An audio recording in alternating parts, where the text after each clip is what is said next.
नमस्कार, मैं आस्था झा आप सभी का स्वागत करती हूँ हेलो बिहार न्यूज़ पर। आइए नजर डालते हैं आज की सुर्खियों पर।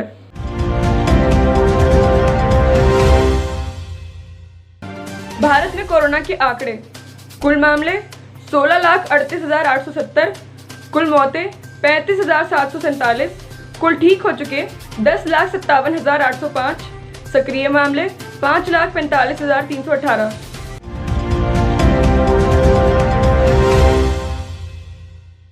राष्ट्रीय राजधानी में अब नाइट कर्फ्यू को खत्म कर दिया गया है। इसके साथ ही दिल्ली सरकार ने साप्ताहिक बाजारों को सोशल डिस्टेंसिंग के साथ ट्रायल पर खोलने का फैसला लिया है। सब सही रहने पर इन्हें नियमित रूप से खोल दिया जाएगा। दिल्ली में अब रेहड़ी पटरी वालों के लिए तय समय सीमा को हटा दिया गया है। वह किसी भी समय अपना काम कर सकते हैं।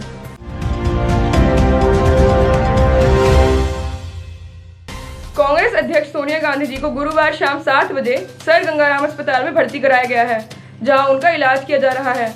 बताया जा रहा है कि सोनिया गांधी जी को रेगुलर जांच के लिए अस्पताल में भर्ती कराया गया है।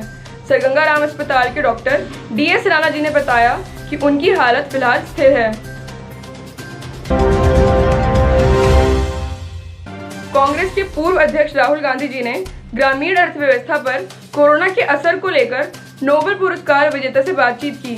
कांग्रेस नेता ने महामारी के प्रभाव और इस संकट से उबरने के लिए उठाए जाने वाले जरूरी कदमों को लेकर बांग्लादेश के ग्रामीण बैंक के संस्थापक और नोबेल पुरस्कार विजेता मोहम्मद यूनुस जी के साथ चर्चा की।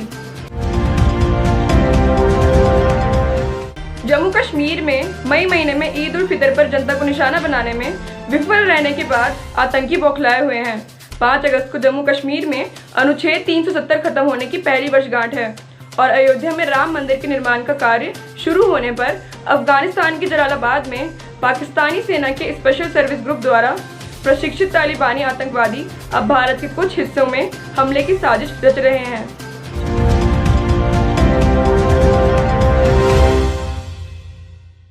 असम में बाढ़ की स्थिति में गुरुवार को कुछ सुधार हुआ।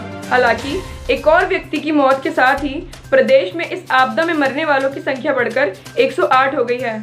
सरकारी बुलेटिन में इसकी जानकारी दी गई है।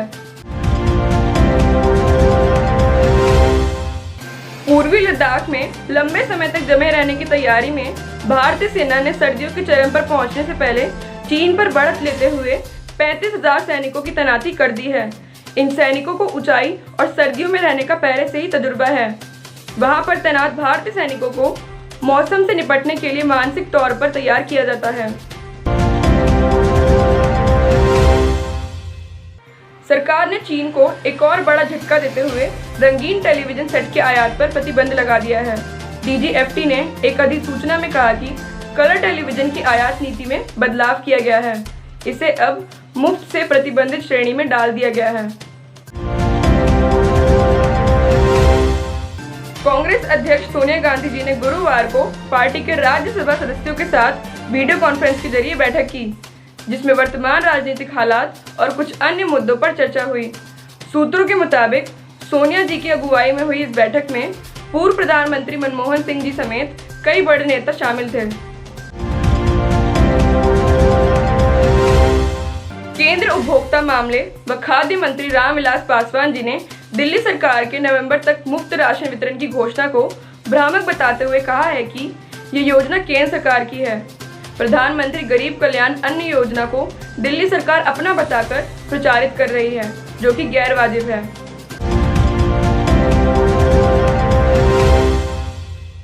नई शिक्षा नीति को भले ही अब मंजूरी मिली है, लेकिन पाठ्यक्रम में बदलाव का काम पहले से ही शुरू हो चुका है। फिलहाल नेशनल करिकुलम फ्रेमवर्क को तैयार किया जा रहा है, जिसे इस साल के अंत तक पूरा करने का लक्ष्य रखा गया है। इस नीति को लागू करने का सबसे पेचीदा पहलू स्कूलों के लिए नया पाठ्यक्रम तैयार करना है।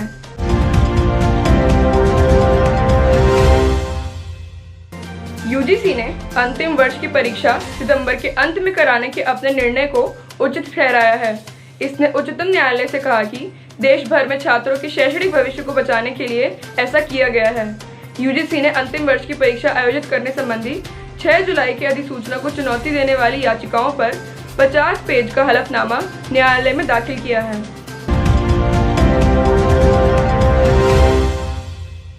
राजस्थान के मुख्यमंत्री अशोक गहलोत जी ने गुरुवार को दावा किया कि कि आगामी विधानसभा सत्र की तारीख तय होने के बाद राज्य में विधायकों की खरीद फरोख्त का रेट बढ़ गया है। इसके साथ ही उन्होंने दावा किया कि उनकी सरकार 5 साल का कार्यकाल पूरा करेगी और सरकार गिराने का षड्यंत्र करने वाली भाजपा को जनता कभी माफ नहीं करेगी।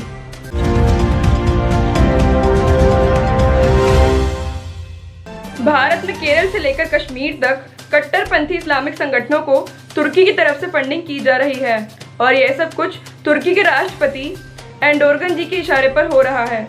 सूत्रों ने बताया कि भारतीय मुसलमानों को कट्टर बनाने और कट्टरपंथियों की भर्ती के लिए तुर्की से समन्वित प्रयास किए जा रहे हैं।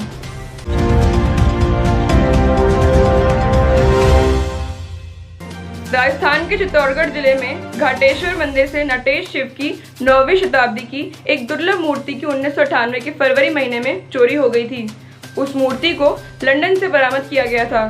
22 साल के बाद अब उसे वापस भारत लाया जा रहा है। इसी के साथ मैं आस्था झा आप सभी से विदा लेती हूँ। कल फिर मुलाकात होगी कुछ नई खबरों के साथ। तब तक के लिए अपना और अपने परिवार का बहुत ख्याल रखें। आशा करती हूँ आपको हमारा न्यूज़ प्रोग्राम पसंद आया हो। इसे लाइक एंड शेयर ज़रूर करें।